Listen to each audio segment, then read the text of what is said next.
I want you to take a moment and I want you to give a name to the relationship that you're in right now. I'm talking about if you're in a relationship with someone else, and I want you to give a name to it. You're married to someone, you're dating someone, that sort of thing. I also, if you're not, the relationship that you were in at some point, if you had a relationship at some point, what name would you give that? Your past relationship or your current relationship? Lean to the person next to you and share that.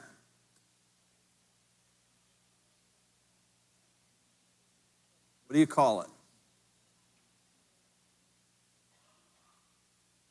This week I looked at our first 10 years of marriage, and I actually gave 3 names to 3 specific periods. There was the first 2 years, and I called those turbulent.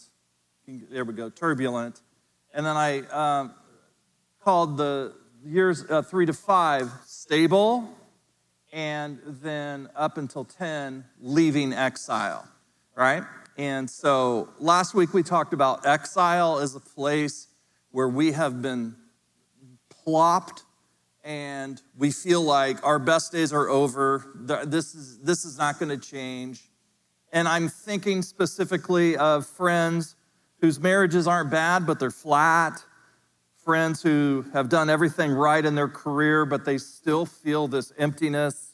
People who lie awake doing math in their head. They're like, how am I going to make this work financially? People who are single that are still waiting. People who are single that are starting over.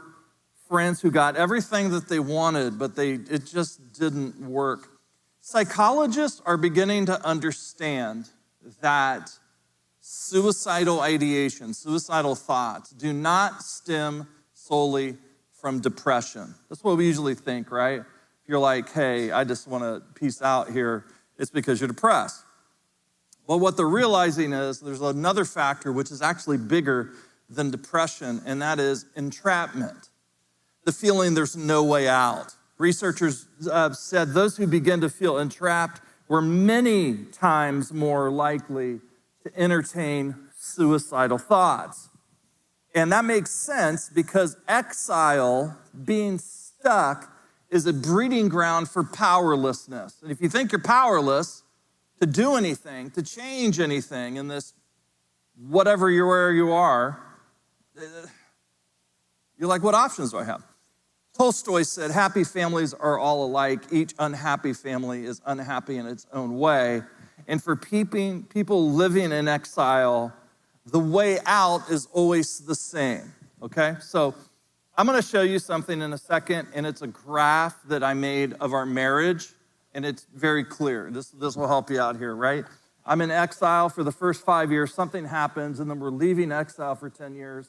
Then we have dynamic marriage at our 10th year, and then this entire marriage has been about years of Brian's awesomeness that I have really not appreciated what a privilege it is to be married to me, right? And you probably the same, right? How many of you just do this to the chest when you're like, I don't think people realize what the awesomeness that they married here, right?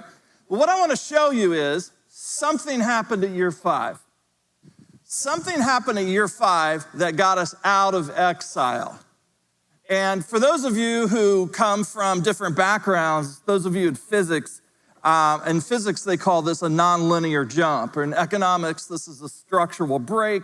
In psychology, it's just a breakthrough moment. In systems theory, when you look at charts, it's a system shift, right? Something happened that created this. But in the Bible, it's called leaving exile. And so what I want to do is, if you bring that chart back up here, I want to show you that for all of us who are in exile at some point, regardless of what it is, something happens. Something breaks the system, right? Thinking that we're going to change, but not changing anything to elicit the change is foolishness. So we're in a series called The Way Out. We've been talking about how God's people are in captivity in Babylon. Isaiah 48 says, leave Babylon, flee the Babylonians, he said. And every single time in Isaiah chapter 40 through 55, we see these 4 themes coming up. Got a question for you. How many of you have ever driven with a map to get you there? Raise the hand, right? These basically are all the people that are 40 and older in the room. Believe it or not, there was a time where you didn't have the world's knowledge in a little device you can put in your pocket, and you didn't have a GPS system. So you needed to have a map in order to get there from point to point. And if that didn't work, if you didn't have a map, what would you do? You'd stop at a gas station, right? That's what you would do. And so I'm going to show you a roadmap for getting out of exile, okay? And it's here, they're in Babylon, trying to get to Jerusalem. And in order to make that happen, this map takes them on 4 stops. Today, we're looking at the first stop. Next week is the second, the third, and the fourth. And then we'll be done with the series. And what I want you to do is I want you to understand that what we learn from this passage, the way out that we learn, the first truth that we have to understand and live out, works. It works. I want you to think about your life. I want you to think about what you're facing and the struggles that you're lifting up. What I'm saying works. It's proven. And so I want you to invest in what I'm talking about right now. The passage that we're looking at, where we find this first place to stop on the roadmap, is Isaiah chapter 40, verse 25 to 31. I'm just going to go ahead and read it for you. I want you to listen with an open heart. To whom will you compare me? Or who is my equal? Says the Holy One. Lift up your eyes and look to the heavens. Who created all of this? He who brings out the starry host one by one and calls forth each of them by name. That's me. Because of his great power and mighty strength, not one of these stars are missing. How many stars are there in our Milky Way galaxy? 200 billion. How many galaxies are there in the universe? Trillions. Why do you complain, Jacob? Why do you say, Israel, my way is hidden from the Lord? We've all done this, right? You don't give a crap about me. You're moving on to someone else. Why do you say my way is hidden from the Lord? My cause is disregarded by my God. Do you not know? Have you not heard? The Lord is the everlasting God, the creator of the ends of the earth. He will not grow tired or weary, and his understanding no one can fathom. He's not going to grow tired or weary for you. And then the passage ends this way. He gives strength to the weary and increases the power of the weak. We all know that even youths will grow tired and weary, and young men will stumble and fall. But those who hope in the Lord will renew their strength. They'll soar on wings like eagles. They'll run and not grow weary. They will walk and not be faint. Okay, the first stop that we're looking at, this passage tells us one truth, and it's this. You don't need more of you. You need more of God. And I know that sounds like a simplistic, just listen to me when I'm telling you this. You don't need more of you. You need more of God. So remember the chart? At the 5-year mark, something started happening in our relationship. And it was, we started going on vacations. And we're so incredibly broke at the time. The only way we could do it is we would drive, and then we would go to like a KOA campground, and you get a $10 a night cabin or something like that. So we would go, we've fallen in love with our national parks. And so at year 5, we began driving to Colorado, to Wyoming, to Arizona, to all these different places in these beautiful parks. And there are 2 things I remember about these road trips. Number 1, breakfast burritos. When you go west, they serve breakfast burritos for breakfast. And I would tell the family and I would tell the Lord, I'm going to have a breakfast burrito every single day. I also have colon problems sometimes, and so you could just imagine there was not much excitement for the breakfast burrito tradition that I had started. It was not a good thing to be in the van with the windows closed. That's the first thing, breakfast burritos. The second thing I remember, tapes. Do you remember cassette tapes? Maybe you're old enough, cassette tapes, right? Cassette tapes. I belonged to a tape club that was for Christian leaders. And it didn't talk about, theology and God and church, all these sorts of things. But it was a monthly tape club where they talked about the heart and the soul of the leader, whether they're a Christian leader in a church or in a business or something like that. These were fantastic tapes. The person that led it, this is way before there was anything called podcasts. The person would interview psychologists, marriage counselors, financial people, historians. It was just incredible. And so up until the 5-year mark, we had hurt each other so bad. Here's what the relationship looked like. On the outside, we were fine. We were good, right? You would go out to lunch with it, we're good. And even at home, it's sort of like we're good. But what we did over 5 years is anytime there was a problem, we would say, okay, hold on. And we take it and we dump it back in this room. And we're like, we're not going to talk about that. We're good. Just don't talk about it. If you ignore it and shove it way down deep inside, it doesn't go anywhere. So we're good, right?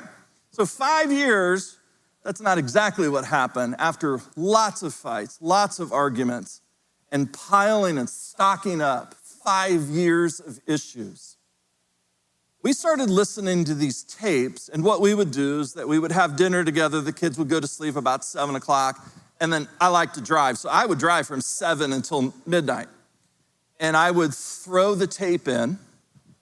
The tape was an hour. We would listen to the tape, and then the tape gave us discussion questions. And our marriage on the inside looks like what happens when your windshield ices over. And every single time we listened to one of these tapes and we actually talked about the questions or argued about the questions or yelled about the questions, or the ice on the windshield started to melt a little bit. And then we would listen to another one, and we would listen to another one. And every time I got a tape, I saved them up, didn't listen to them. And every time we went on vacation, we did this over and over and over again. And what these people were doing was this.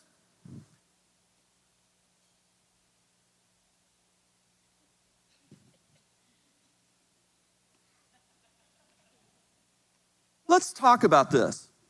Not from a judgmental place, but from a place that we all deal with this stuff. And I was like, oh my gosh, I'm not alone in this, right? There's hope. And so the more that we talked, the more we opened up, and we eventually were on the chart to leave exile. Now, why am I telling you about a tape club conversations? It had nothing to do with marriage techniques and conversations and relationships.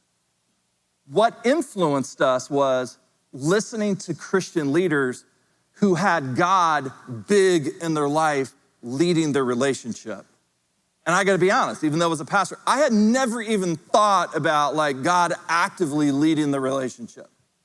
Never even occurred to me. I thought we'd just get better. But what they did is, as God got bigger, and I'm going to talk practically here in a second how to make that happen. As God got bigger and their egos got smaller, they began to see life change. And so John the Baptist said this about Jesus: he must become greater, I must become less. And so I had to learn how to stop being the pursuit of my own affections. I needed to learn how not to be first. The only way I know how to describe what I felt is banging my head up against a wall, and these people, as they talked about their relationships and their marriage, it was sort of like, hey, turn around and look up, okay? Eugene Peterson said this: the world does not need more of you, it needs more of God. Your friends don't need more of you, they need more of God. And you don't need more of you. You need more of God. Because Israel didn't have a captivity problem, they had a size problem. Their God was too small. So here's what I want you to do. I want you to write this down, snap a photo of it. I'm gonna give you a formula for actively making God a bigger presence in your life, okay? And the formula is this: all plus not complaining minus hopelessness equals God gets bigger.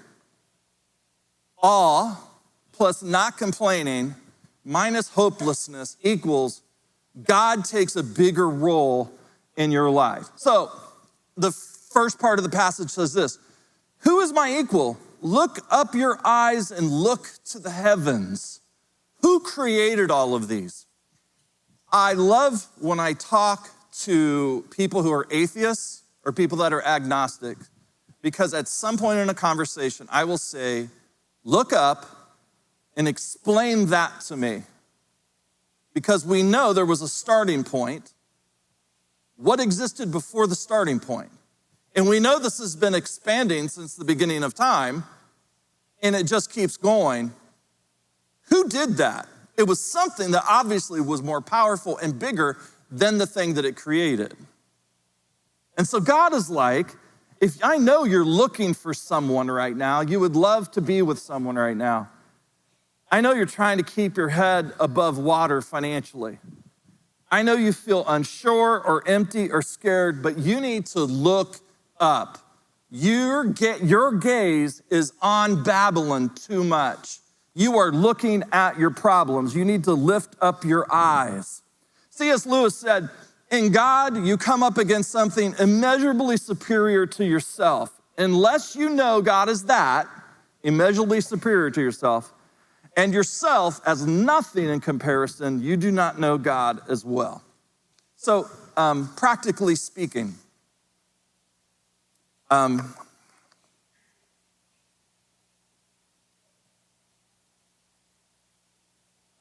share that in a second. Here's the second point. All plus not complaining. I want you to lean over to the person next to you, and I want you to share if you're a complainer or not, and I want you to be honest. Just do it really fast. Are you a complainer or not? Now, of course, everybody just lied, so if you're sitting next to a complainer, I just need you to point at the person, right? One of the best non-Christian books that you ought to read before you die is Marcus Aurelius' journal that's called Meditations. And this is not a Christian, but there's a line in that has always stuck with me. Marcus Aurelius said, never be overheard complaining even to yourself. Never be overheard complaining even to yourself. So I want you to imagine what it would be like to be God and listen to you complain all the time. How much would that suck to listen to you and me complain all the time? Because God is a real person. He's actually, and you're in a relationship, but we often forget, and we're just constantly blah, blah, blah, blah, blah, blah, blah, blah, blah. And God's like, I can't stand this anymore. I can't stand this. But primarily because what it's doing to you. Think about meeting with a marriage counselor for an extended period of time is my counselor has a good memory, which is a bad thing for me. Because I'll say things and like 10 weeks earlier or whatever, she'll remember, oh, well, you said that. And I'm like, really? Did I? Okay, right? Anyway, we were talking one time and I said offhand, my life sucks. It just sucks. Like there's everything about it. No, And I love my wife, I love my kids, I love our church, but man, it sucks, it's hard. And she came uncorked on me. Have you ever been uncorked on by a woman fully venting her rage? She just came uncorked on me. I never want to hear you say that again, because 13 weeks ago you said this, and then this, and you said this, and you said, do you have any idea what this sounds like to listen to you talk this way? Do you know what's happening inside of you? When you hear yourself talk this way, you are a self-reinforcing negativity machine, and you need to stop it. So I have a challenge for you. Today is a day of no complaining. Watching the game, I love the Eagles. Hurts really isn't throwing, he's running okay. We're throwing it all on Saquon, and you're like, hey, that's okay. God's gonna work this out, right? And I want you to then get up tomorrow, and I want you to say, the people that I'm around that I'm in a relationship with, the people in my home, the people that at work, not one time on Monday am I going to complain, am I going to allow myself to overhear myself complaining. The question is, if you did that all day today and all day tomorrow, would people think there's something wrong with you? They would be. Like, it's second nature. So I'm looking at the universe, which means God is capable of changing my problem. If he can create one galaxy that has 200 billion stars in it, throw it up and create trillions more, you really don't think he's gonna be able to work out that financial situation in your life? Really? He's like, come on now. And then when you stop complaining, you begin to focus on contentment. What's the opposite of complaining?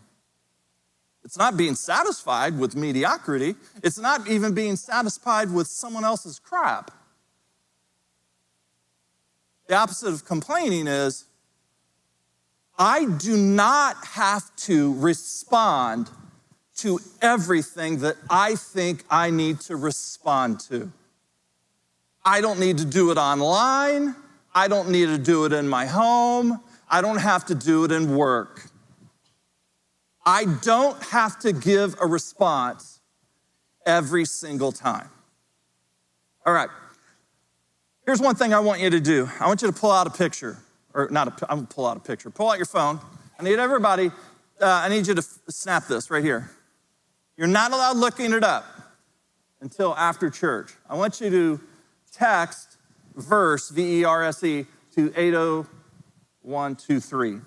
This is the U version, verse of the day. And this is a great way, right in the morning, you get a Bible verse, it comes up on your phone, it's a text message, and you fill your mind with God's word before you allow the negativity of the world to fill you. Don't look this up right now, because if you do look it up right now, what's gonna happen? Bad things. Oswald Chambers said, if we complain, it's evidence we don't really believe God is ordering our steps.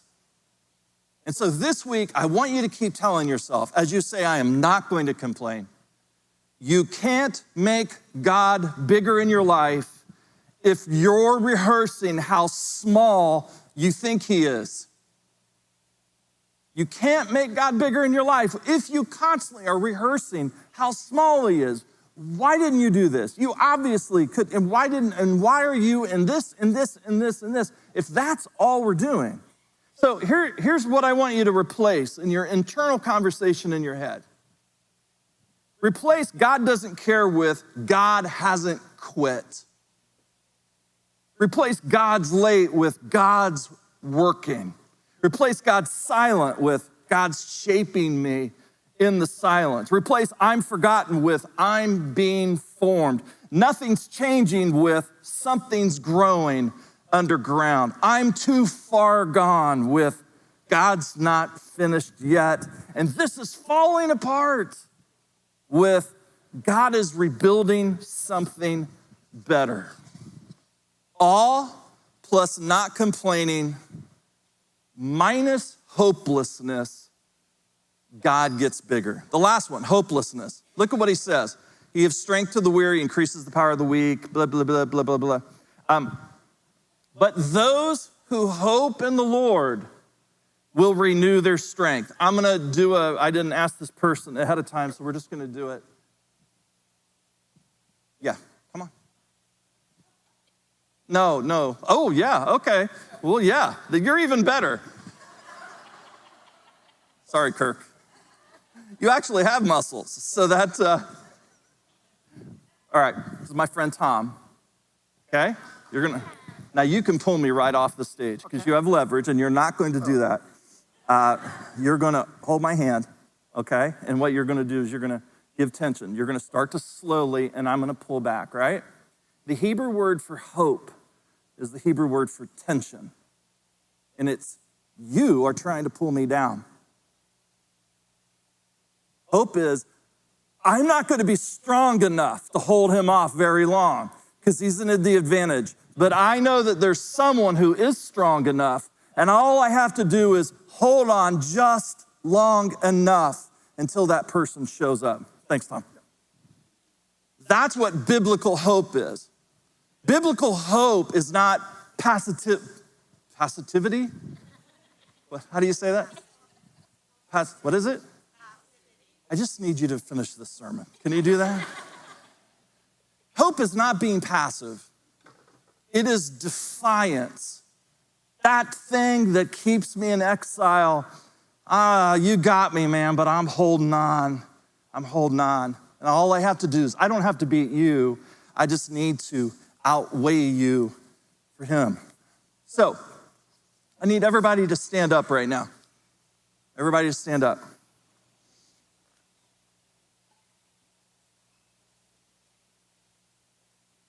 What I'm gonna do is I am going to say something, and then together, everyone is going to recite the Bible verse underneath that together, okay? So here we go. Go to the next one. I skipped a lot of stuff. Okay, here we go. So this is me. When anxiety tries to overwhelm our thoughts, we cast all our anxiety on God because he cares for us. Right, this week. When discouragement whispers, we'll never change, he who began a good work in us will carry it on to completion. When distraction tries to pull us away from what matters, we set our minds on things above, not on earthly things. When offense tempts us to hold grudges, we forgive each other just as in Christ, God forgave us.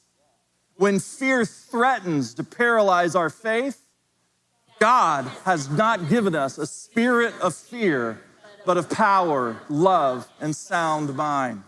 When lies about our identity try to define us, we are chosen, royal, holy, and belong to God.